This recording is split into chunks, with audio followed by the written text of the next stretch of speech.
Good afternoon. Namaskar. I behold the Christ, the divinity, the love and the light in each and every one of you. Y'all don't? Okay, all right. I just want to make sure. I sent out a message yesterday to the men of InSpirit. And thank you, Michigan, for responding. But the message was one that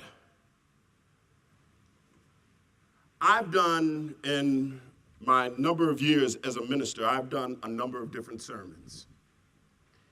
And when I was charged to speak and deliver this sermon today, and as it was coming to me and the things that were coming to me and the things that Spirit was guiding me to talk about, I realized quickly, and I just hope I do it justice, I gotta be honest with you, but I realized quickly that this was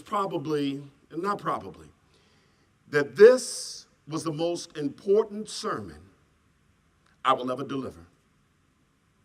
Or at least the most important to this point. I don't know what God is going to bring me to do after this, but to this point, this is my most important sermon yet.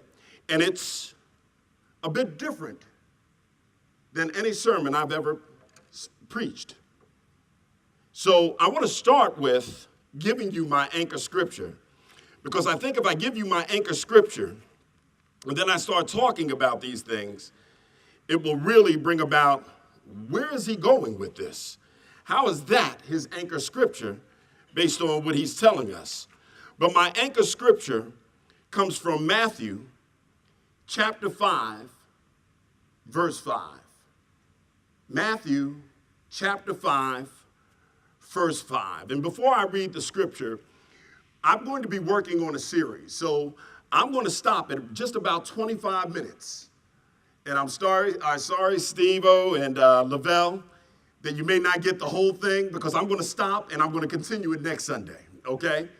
There you go. But I've been working on a series called Following Jesus. Following Jesus.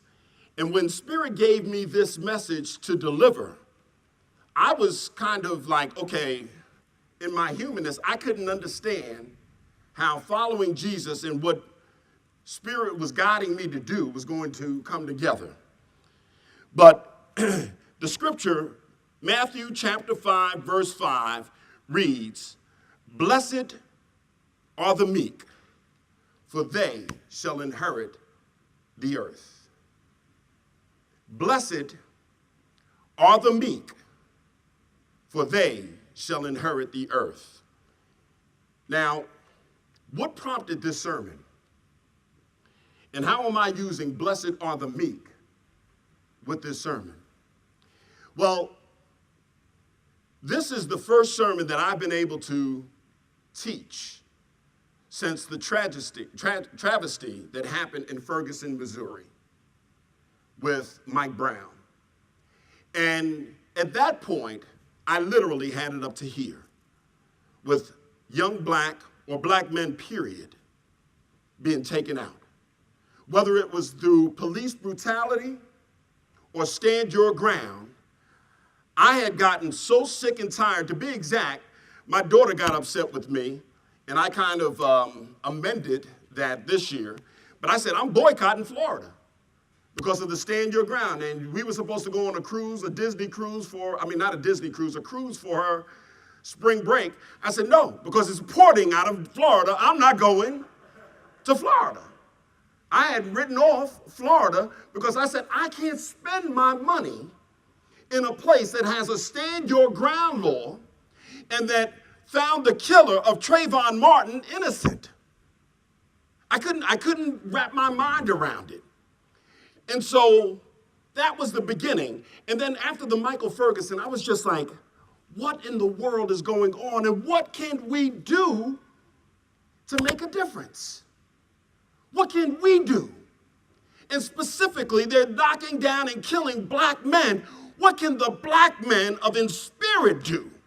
Now, understand me, anyone that knows me, and I don't have to make this apology. It is not even an apology. I don't have to make this statement, but I'm going to make it. This is going out on YouTube. Anyone that knows me knows I love all. I love all people. But you know what? If they misconstrue this message and see it as anything other than what it is, a wake up from my community, well then, to hell with them. I'm speaking to my community today. And Jesus said in Matthew 15, hold on, let me find it.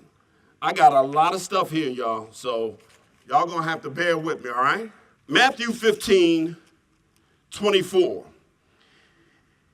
Jesus said, I was not sent except to the lost sheep of the house of Israel.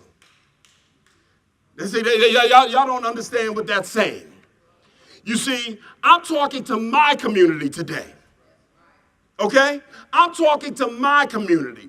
They are killing black men in my community. I'm talking to us today. Now, anyone else can listen, they can listen in, they can get on board if they want to help, but right now, I'm not going to be apologizing. I am unapologetic with what I have to say to my community. I'm talking to the lost sheep of our community, okay? It's a wake-up call. This is a wake-up call. Now, what is this wake-up call about? Lord, I've done some research, and once again, I don't want y'all to misconstrue anything, but y'all need to hear this, especially my young people. And that's why I told y'all had to be inside here. Y'all have to hear this.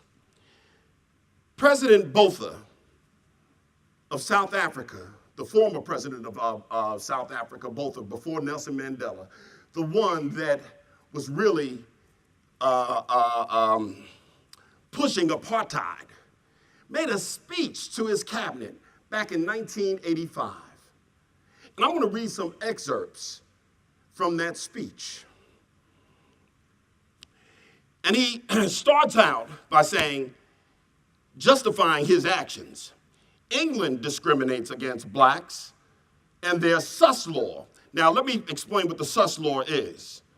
The sus law was the ability in England to stop and search a person based on their ethnic background. In New York City, they call that stop and frisk. Okay? So let's get this straight. And so he went on to say, this sus law is out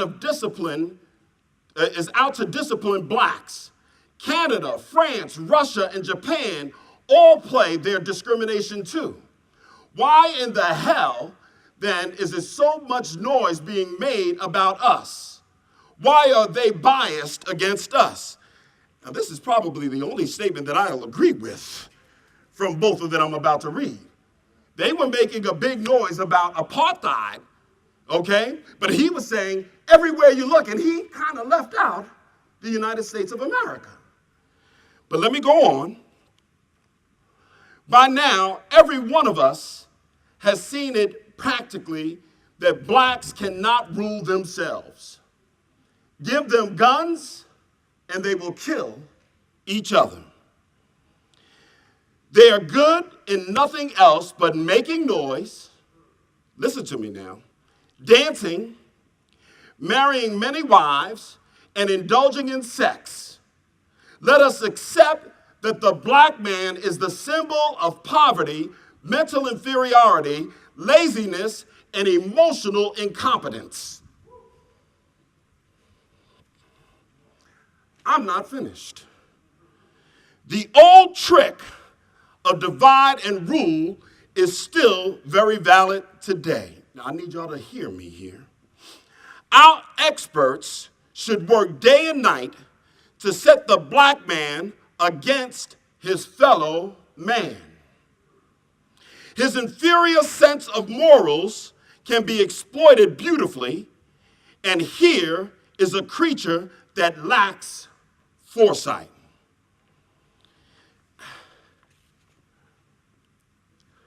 I want to read one other thing he didn't say this. Does anyone know who Bobby Jindal is? He's the governor of Louisiana. He's the first Indian American governor. Y'all know that, right? Read this morning. Bobby Jindal said,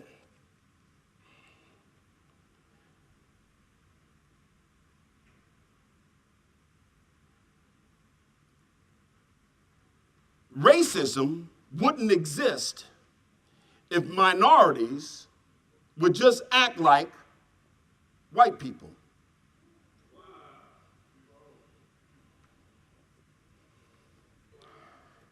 Folks, I'm talking to my community today. I'm talking to my community today. Now, the things that I'm going to say to my community today, some of them you're going to agree with. Some of them you're going to vehemently disagree with. So be it. This is the message that I was given to deliver, and I'm going to deliver it. Now, how did I use the anchor scripture? Blessed are the meek, for they shall inherit the earth. Does that mean that I think that we should be standing up, we shall overcome? Does that mean that I think that we should be out marching and picketing? Does that mean that I think that we should be turning the other cheek? That is not what I'm here to talk to you about this afternoon. All right? When we think about meek, and Deanna yesterday is bringing all of my sermons together, and we're working on a project. And so she came to me yesterday as I was sitting down to pull everything together for today's sermon, and she said to me, Daddy, you got to see this sermon that you spoke 9 years ago. I said, baby, I don't have time. I'm working on my sermon for tomorrow. I don't have time. She said, well, please just take a look at it. And it was a sermon from September 2005. And I was talking about order, and I used this very same scripture. Blessed are the meek. And so I put out there, what does meek mean?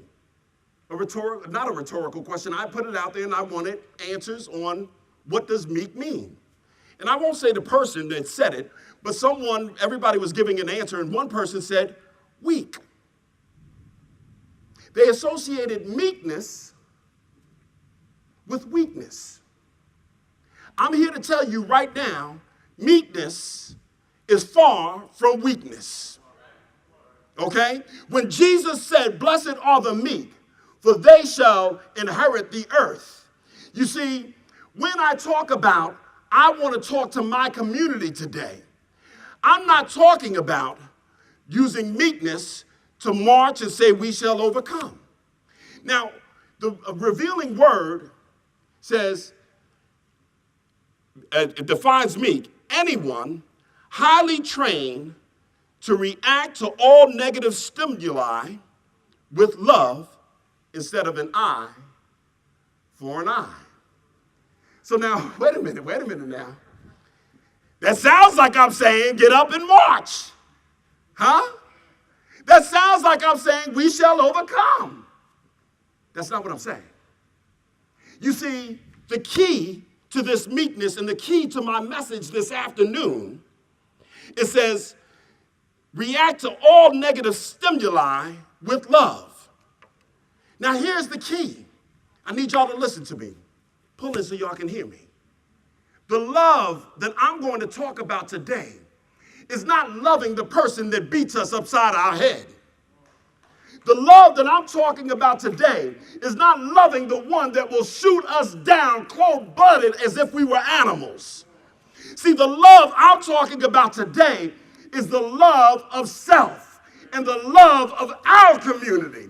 You see, they would not be able to shoot us down like dogs if we loved ourselves and loved our communities. You see, where there's love in the community, there would be no police brutality. There would be no stand your ground. And if there was a stand your ground, guess who would be standing their ground? We have to understand that love in our community will destroy the hate of our community. The hate of our community, though, isn't just perpetuated by those outside of our community. As I just said, the biggest display of hatred in our community is that of self-hatred.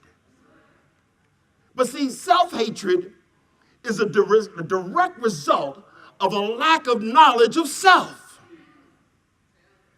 Do you hear what I'm saying?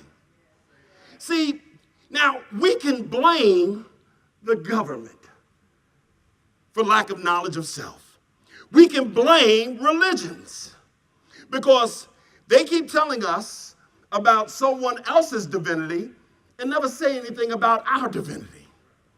We can blame the slave owners for putting our minds in chains and in bondage. But you know what? We need to begin to start looking in the mirror and hold ourselves culpable. We need to, because if we know the truth here at InSpirit, do you hear me? If you know the truth of your divine nature and you know that it is not exclusive to you, then you are as culpable as any religion, any government, any slave owner. See, because you're using this truth to acquire things. Come on, listen, I'm going to talk to you now. You're using this truth to build prosperity. You're using this truth so that you can seem like you got it all together. But see, this truth is supposed to go into the community.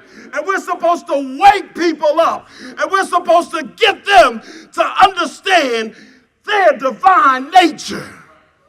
So you are just as culpable as anyone else if there's a lack of knowledge in our community.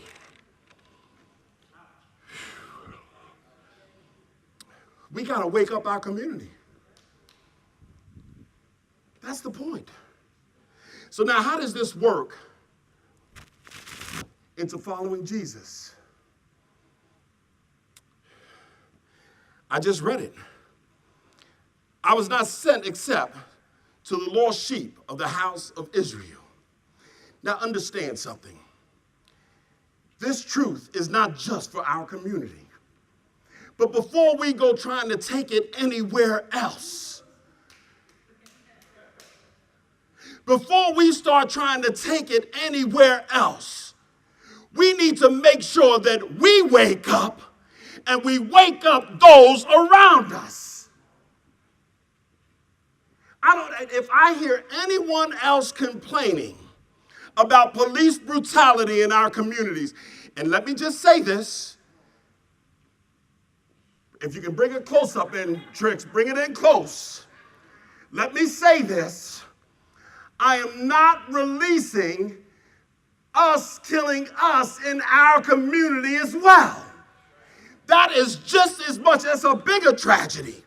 You see, but you know, the reason I want to talk about waking us up, because if I wake us up, not only will we stop killing each other, we will stand up once we're awakened and we'll stop anyone else from coming into our community.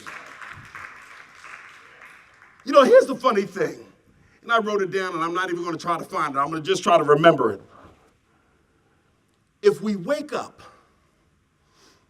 in our community, we will then begin to produce products as opposed to being consumers of products brought into our community. It's time to wake up. So Jesus, following Jesus' path, before we go anywhere else, I want to ask all the truth students in here, what are you doing to wake up those in your community? What are you doing to wake up those that look like you? What are you doing when you see the Mike Brown in Ferguson?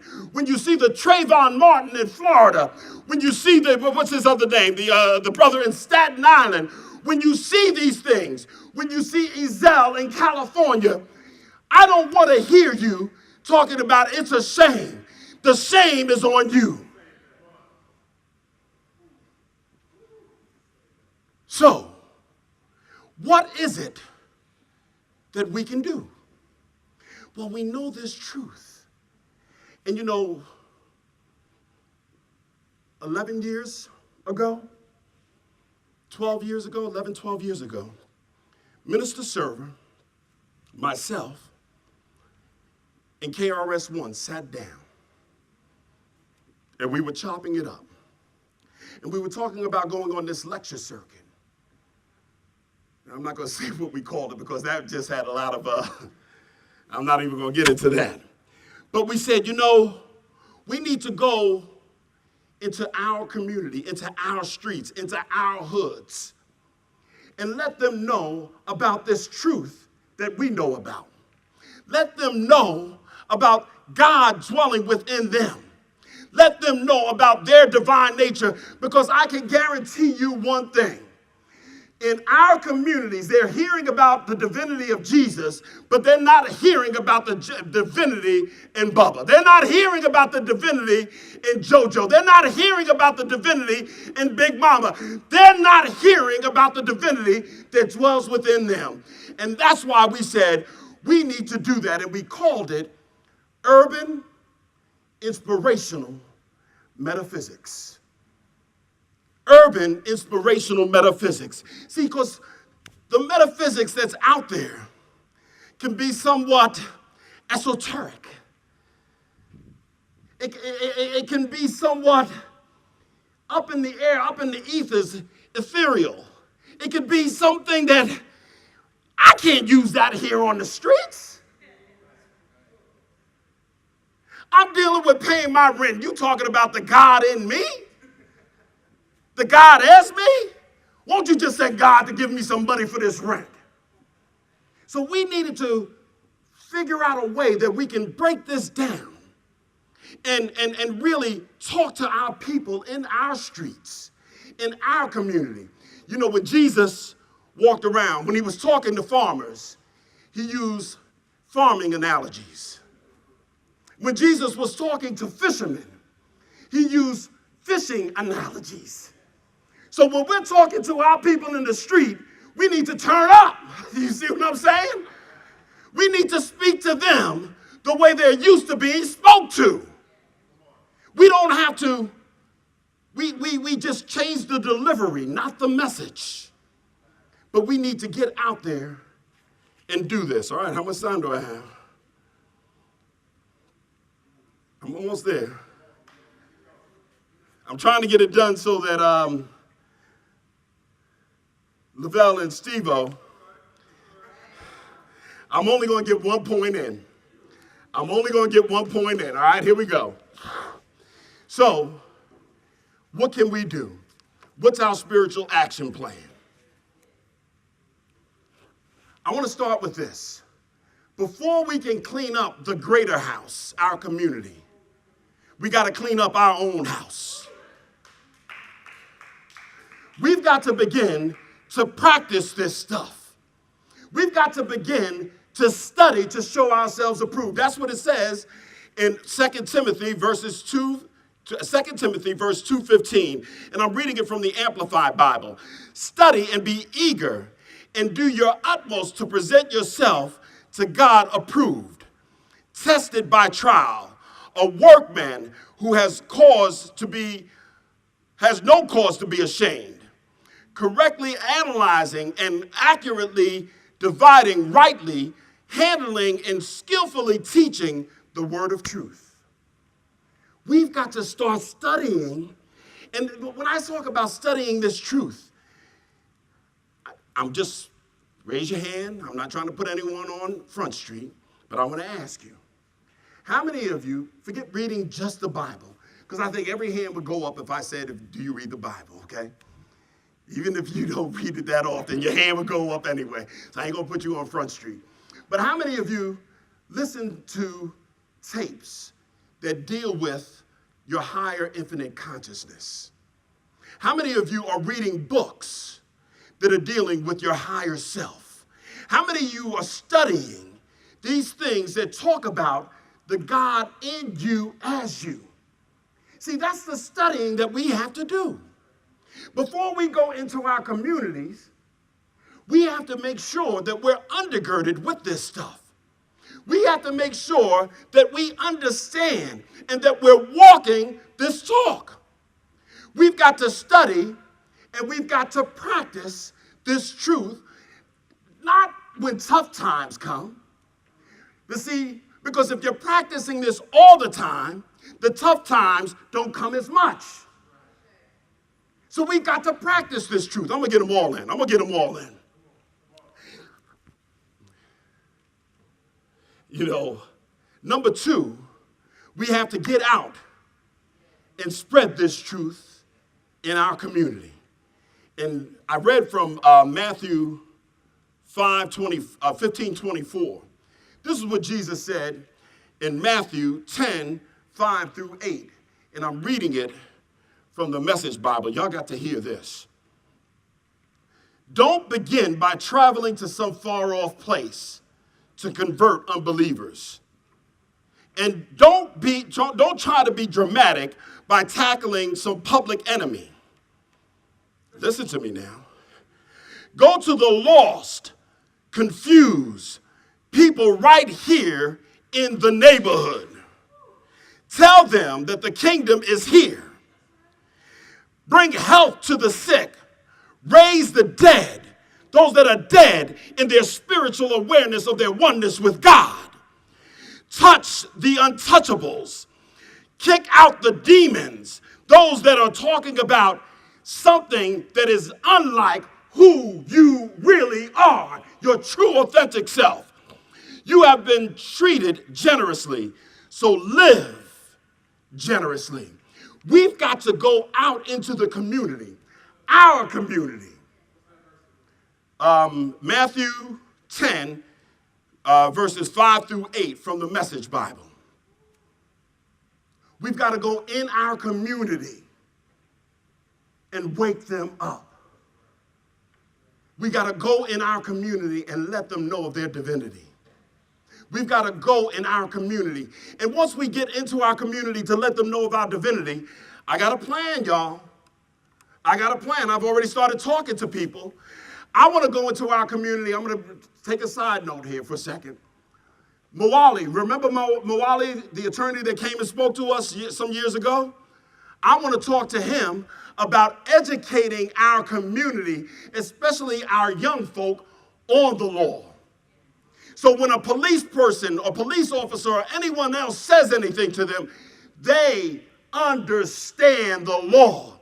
Don't be hard. Know the law, and the law, even if they stand your ground, but there's more to it than that. I want to teach our community self-defense. I want our community to know what they can do with their cell phone video camera that's within the boundaries of the law. I want to also make sure that our community, if they want to, I'm not going to tell anyone that they have to. I'm going to tell you how I'm going to. I'm going to be bearing arms. And I want to make sure that you know how to bear arms.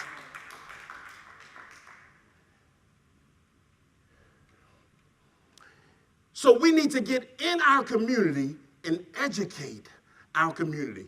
What does educate mean from the Latin word educare? To draw out all that is already there. We're not putting anything into our people. We're taking what's already there out, that God in them out. Here's my last one. I went over, but I'm closing right now. No more excuses. Let's get busy. And my scripture for that tells on what I just read. Matthew, so I read Matthew chapter 10, verses 5-8. This is Matthew chapter 10, verses 9 and 10 from the Message Bible. Listen to me now. Y'all ready? Don't think you have to put on a fundraising campaign before you start. You don't need a lot of equipment. You are the equipment. And all you need to keep that going is 3 meals a day. Travel light and let's get busy doing God's work. See, the job is on us. Stop making excuses. Well, how are we going to fund this, Minister Djehuty? We need to raise some funds and need to sell some dinners after service. Stop selling dinners and get busy. Well, Minister Djehuty, we need some materials to hand out. The material is you. You are a living witness of God living through as you. You need to start saying, I don't know how. Stop saying, I don't know how, and get busy with what you do know. You see, once you step out to do God's work, God will meet you where you step out and take you further than you could ever imagine. So what we have to do is get busy. I did it. I went about 28 minutes, but I'm done. I'm going to bring Bobby back up here, and let's make sure that we're doing God's work. I love you. Peace and blessings.